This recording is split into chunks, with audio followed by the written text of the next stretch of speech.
All right, everybody. Hope you're doing well. Welcome to another We Read the Documents live stream. I'm your host, John Brissett. Thank you for being a subscriber. If you want to support my work, trying to hopefully raise $50 to $100 this week. Thank you for donations. They're much appreciated right now. God bless each and every one of you. You can donate at buymeacoffee/We've Read. The link is on top of my YouTube page, or you just type it in and you'll be able to find it. Today, I want to briefly do a very small stream on Rod D. Martin and what he's saying about Peter Thiel's new bank, Erebor. Okay.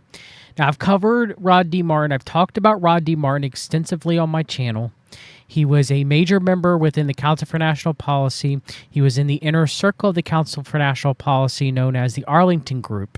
The Council for National Policy is the right-wing version of the Council on Foreign Relations, which is the left-wing part of the world order. You can think of it as an eagle with two wings, not two birds, right?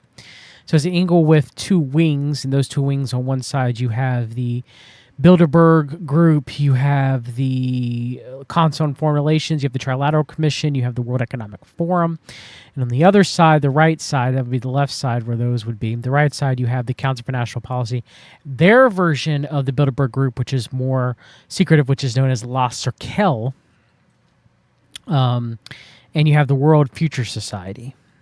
Okay. So Rod D. Martin is known as the Godfather of the PayPal Mafia. He claims to be a Christian. He might be, and he just might be under delusion as far as his beliefs and futurism, kind of like possibly even maybe post-millennialist type, dominionist type beliefs, right?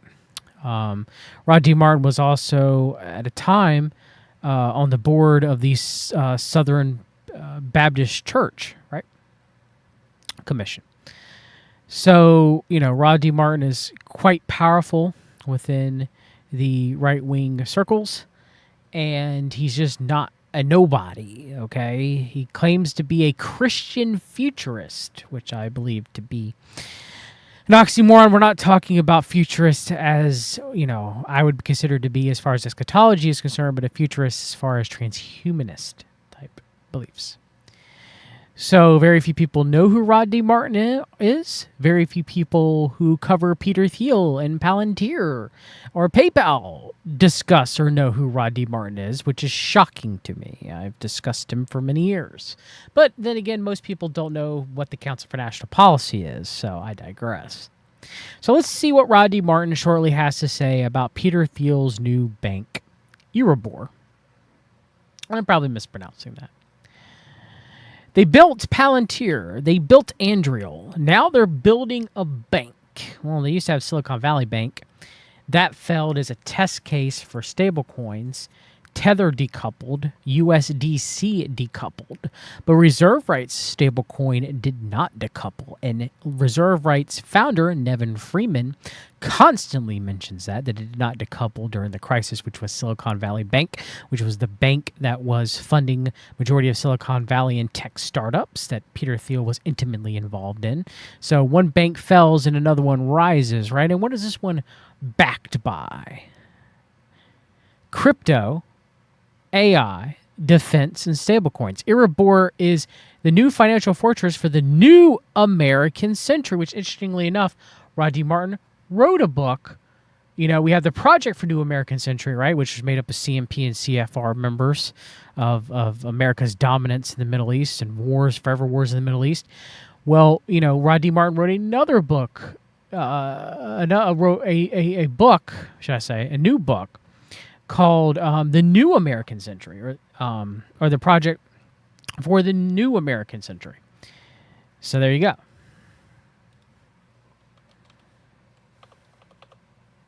See if I can find it. It might not even exist anymore.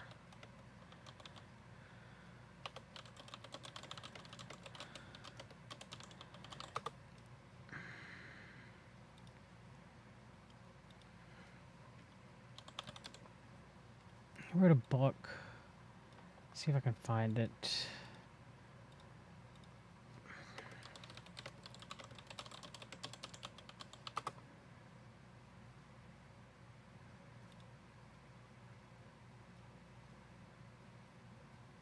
He's actually writing. This is interesting. I'll try to find his previous book they had written.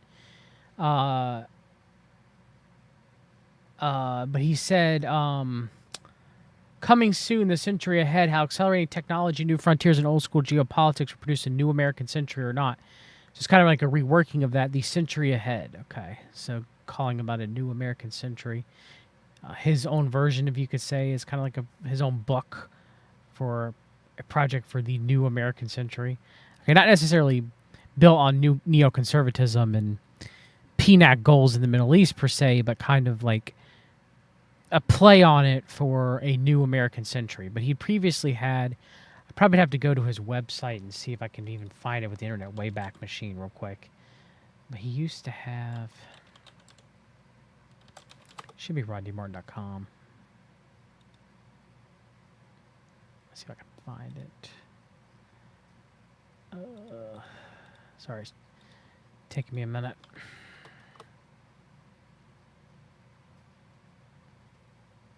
Oh, well, I've showed it in previous streams. Might not be able to get it right now. Sorry about that. But, I'll put a link in the chat once I find his old website and find it up there. But anyway, he had written a book or a pamphlet on kind of a play off of PNAC for the New American Century, which seems like he's reviving it into an actual book on transhumanism, right? So he says, Silicon Valley Bank is dead, Erebor rises. Okay. Named after the lonely mountain in The Hobbit, Erebor will service startups in crypto, AI, defense, and advanced manufacturing industries that legacy banks won't touch. Why? Because the old system is afraid of the future. Erebor is building it. Erebor will be a real bank, FDIC insured, tied to the Fed's payment rails. Erebor will be the most regulated entity conducting stablecoin transactions. And we know, because I want to give a shout out to the Wretched Watchman, Prophecy Misfits. He did a show. Let me see if I can I should be able to bring that up quite quickly. Might help me find the Rod D. Martin stuff. Let's see here. One of the only things I disagree with the Wretched Watchman on is just premillennial rapture. Outside of that, he's very good.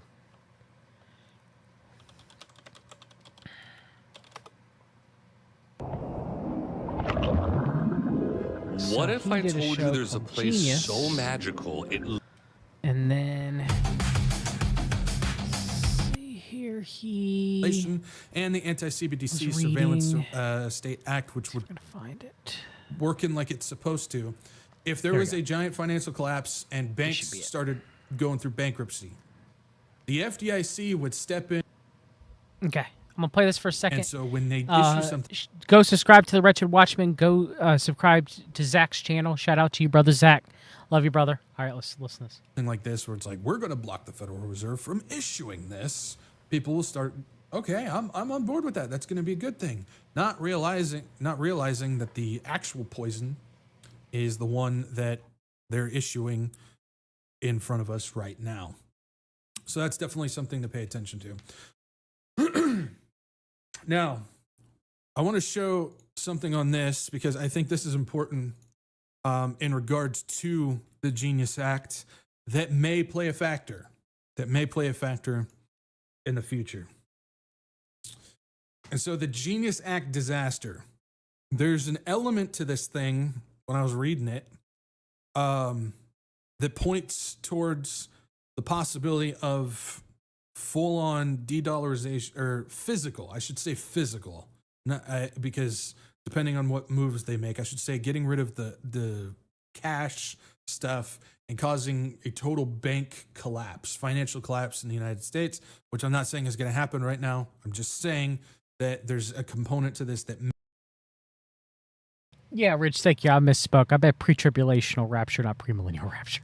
Sorry about that. That was a misspeak. May play a part in that. It says the Genius Act disaster. And so what's in there is the stablecoin issuer.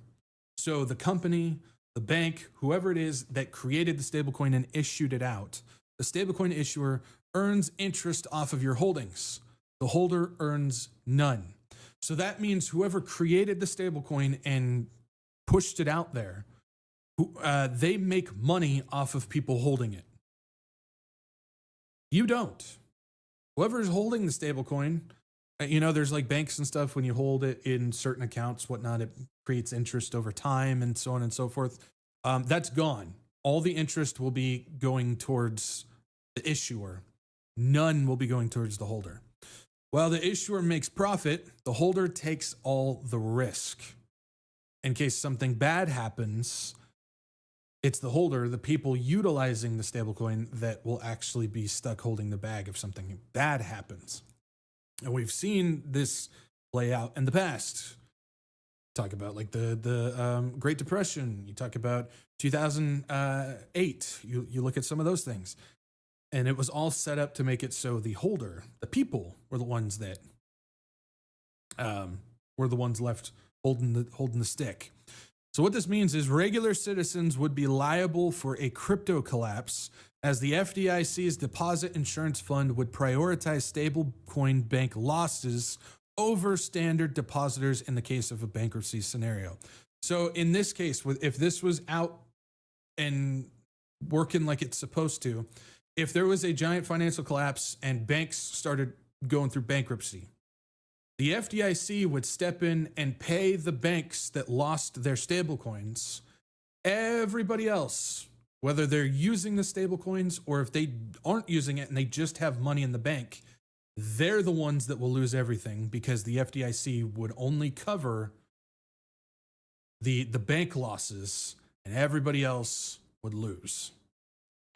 That's in this thing.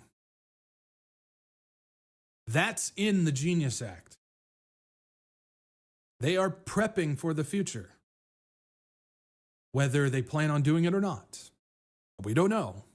We don't know.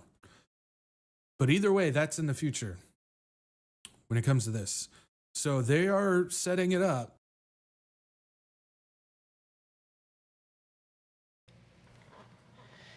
Thank you, Brother Zach. Hope you don't upset me playing that. It gave me a minute to go back and find Rod D. Martin's site. So we have here Rod D. Martin, entrepreneur, futurist, philosopher, capitalist. This is capture from 2018. Very interesting that Rod D. Martin calls himself a futurist there, right? He doesn't mean futurist as far as eschatology is concerned. That's for sure. And down here, oh, look, it's a special report, The New American Century, which is a play on the Project for New American Century, right? So there you go. Told you that existed right there. That's it right there for you. Then let's go to some praise for Rod D. Martin, right? So here we have Council for National Policy member Judge Paul Pressler. I am proud to have been Rod Martin's friend for a quarter century. And I can tell you that he's one of the finest men, the most outstanding leaders in our church and our country today. He's a knack for turning everything he touches into success. Now, it's very interesting about Judge Paul Pressler, right? Because Judge Paul Pressler, as it says right there, former president of the Council for National Policy, right? Well, Paul is very scandalous. So Paul Pressler, who was one time the leader of the Southern Baptist Convention, right? Okay, which Rod D. Martin himself was a member of. There are numerous allegations against Pressler. Numerous sexual allegations against him.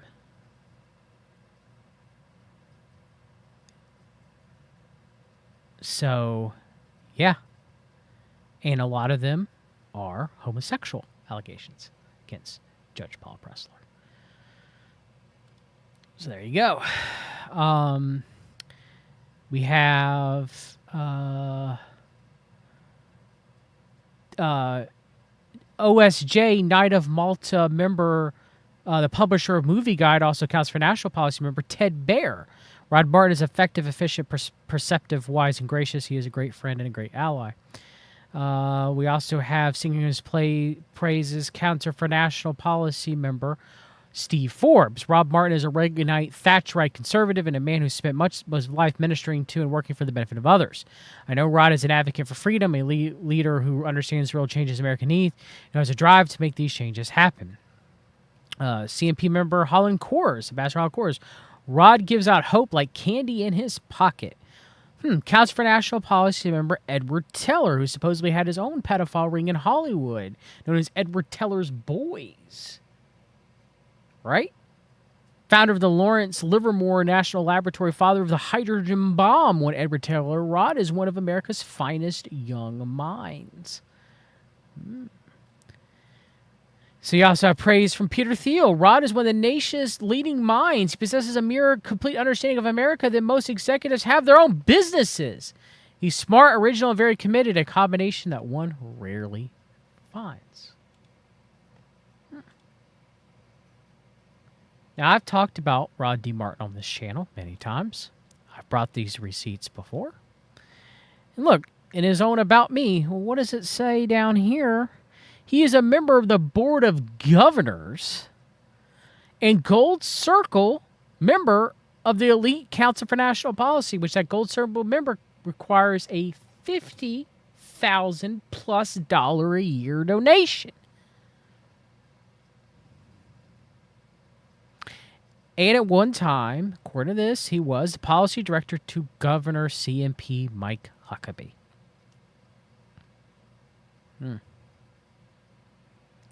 Mr. Martin is especially known for his role as a member of the pre-IPO startup team at Silicon Valley legend PayPal, the so-called PayPal Mafia, where he served as senior advisor, the godfather to the PayPal Mafia, to founder and CEO Peter Thiel. All of these Peter Thiel, Palantir experts. And somehow they miss the CNP and they miss Rod D. Martin. I can't be the only one. And I know I'm not. A member of Stratford's Board of Contributors. Oh, Rodney Martin. Dirty as they come. Dirty as they come. Erebor will be a real bank, FDIC insured, tied into the Fed's payment rails. Erebor will be the most regulated entity conducted stablecoin transactions. Wow. Silicon Valley Bank failed. J.P. Morgan fled. Oh, comparing J.P. Morgan to SVB. Who had a major stake and was running SVB? You had a major, kind of voice at SVB, huh? Rod? Well, that's Peter Thiel. Peter Thiel's making Erebor with Palmer Luckey, right? And Lonsdale. Co-founder of Palantir. Peter Thiel, right? Yeah. I really trust Erebor. Do you guys trust Erebor, chat? Chat, you trust Erebor? Traditional banks fled from crypto, defense, and frontier tech. Erebor's target clients, AI startups, defense contractors, and crypto developers. American innovation, America's best innovators building it. Founders who backing Erebor include Palmer Luckey, founder of Vandal Industries, Peter Thiel, founder of Palantir PayPal Founders Fund, JT Lonsdale, AVC, Palantir co-founder. This will be the most solid, most innovative bank in more than a century. More than a century, chat. Erebor's ambition: place Silicon Valley Bank as the financial head of the innovation economy, dominate crypto finance via stablecoin infrastructure, bridge U.S. capital with onshore and offshore AI defense ventures. The goal: a 21st century financial order rooted in American strength. That's right, chat. The quantum financial system. The bank's Columbus headquarters is symbolic. It's not in San Francisco.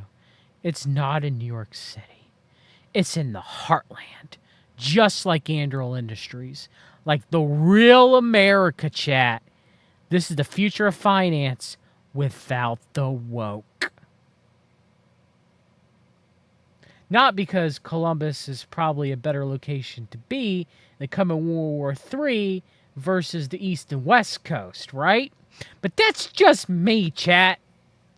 I don't think it has to do with the quote-unquote woke.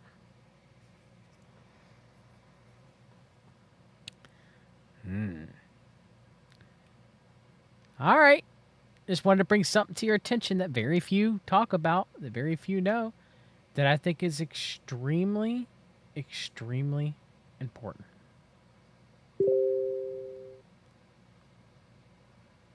Keep an eye on Rod D. Martin. Keep an eye on him. He ain't just some nobody. He ain't just some nobody. And if you find anybody else talking about him extensively, if I have over the years, people that cover Palantir, like Seven Seas, or Whitney Webb, or Derek Bros, let a brother know. Let me know. Let me know, chat. Let me know. Because I've covered them extensively. And I've covered Accounts for National Policies extensively. I've covered Thiel, Lucky, and Lonsdale extensively. Covered Accounts for National Policy extensively. And they're intertwined and they're interconnected. Very much so. Take care. God bless. You might even be able to find a We've Read the Documents tweet. You might be able to find one. Challenging Rod D. Martin, who claims he's a Christian. But he refuses to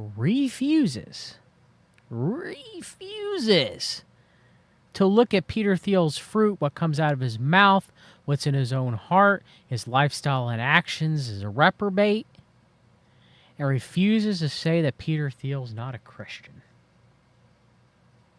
You might find such a tweet, an interaction between Rod D. Martin and We've Read the Documents. You might find one, chat, if you go looking.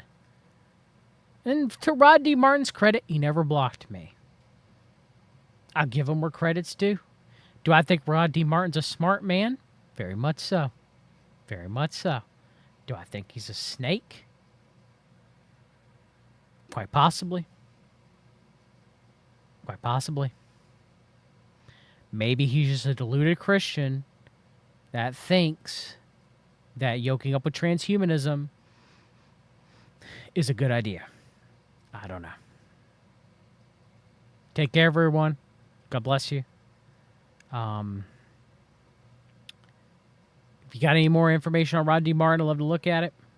Been covering him and researching him for years. The company he keeps is not a good sign. His views are not a good sign. People he platforms and information he pushes is not a good sign.